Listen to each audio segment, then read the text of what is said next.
ஆபரண தங்கத்தின் விலை பார்த்தீங்கன்னா நேற்று தான் 2000 ரூபாய் அதிகரிச்சது நண்பர்களே. அதனை தொடர்ந்து இன்னைக்கும் தங்க விலை பார்த்தீங்கன்னா மறுபடியும் அதிகரிச்சிருக்கு. வாங்க நண்பர்களே, இன்னைக்கு தங்கம் அதிகரிச்சு என்ன விலைக்கு விற்பனை ஆகுது அப்படிங்கிறத பார்க்கலாம்.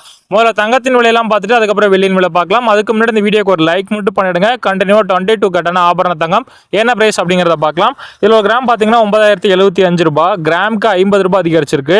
இதில் சவரன் 72,600 ரூபாய், சவரனுக்கு 400 ரூபாய் இன்னைக்கும் அதிகரிச்சிருக்கு நண்பர்களே.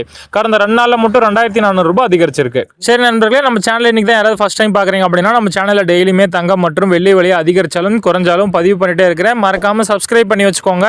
உங்களுக்கு தங்கம் வாங்குறதுக்கு ரொம்பவே யூஸ்ஃபுல்லாக இருக்கும். கூடவே இந்த வீடியோக்கு ஒரு லைக் மட்டும் பண்ணிடுங்க. வாங்க கண்டினியூவா 24 கேரட்டான சுத்த தங்கம் என்ன பிரைஸ் அப்படிங்கறத பார்க்கலாம். இதுல ஒரு கிராம் 9900 ரூபாய், கிராமுக்கு 54 ரூபாய் அதிகரிச்சிருக்கு. இதுல சவரன் 79,200 ரூபாய், சவரனுக்கு 432 ரூபாய் இன்னைக்கு அதிகரிச்சிருக்கு நண்பர்களே. சரி நண்பர்களே, நம்ம சேனல் நிறைய நண்பர்கள் சப்ஸ்கிரைப் பண்ணாம வீடியோ பார்த்துட்டு இருக்கீங்க. நீங்க சப்ஸ்கிரைப் பண்ணலனா கூட பரவாயில்ல நண்பர்களே. இப்போ இந்த வீடியோக்கு ஒரு லைக் மட்டுமாவது பண்ணிடுங்க. வாங்க அடுத்து வெள்ளியின் விலை பார்க்கலாம். வெள்ளி விலையில இன்னைக்கு எந்த ஒரு மாற்றம் இல்லை நண்பர்களே. ஒரு கிராம் 111 ரூபாய்க்கும், ஒரு கிலோ வெள்ளி 1,11,000க்கும் விற்பனை பண்றாங்க நண்பர்களே. தங்கம் விலை மட்டும்தான் கடந்த 2 நாளா அதிகரிச்சுட்டே இருக்கு. சரி நண்பர்களே, இதுதான் இன்னைக்கு தங்கம் மற்றும் வெள்ளியின் விலை நிலவரம். மீண்டும் நாளை பதிவில் உங்களை சந்திக்கிறேன் நண்பர்களே. நம்ம சேனல் இது வரைக்கும் சப்ஸ்கிரைப் பண்ணலனா மறக்காம சப்ஸ்கிரைப் பண்ணி வச்சுக்கோங்க. கூடவே இந்த வீடியோக்கு ஒரு லைக் பண்ணிடுங்க. நீங்க பண்ணக்கூடிய ஒவ்வொரு லைக்கும் தான் நான் போடக்கூடிய டெய்லி வீடியோக்கு எனக்கு ஒரு மோட்டிவேஷனா இருக்கும். நன்றி நண்பர்களே.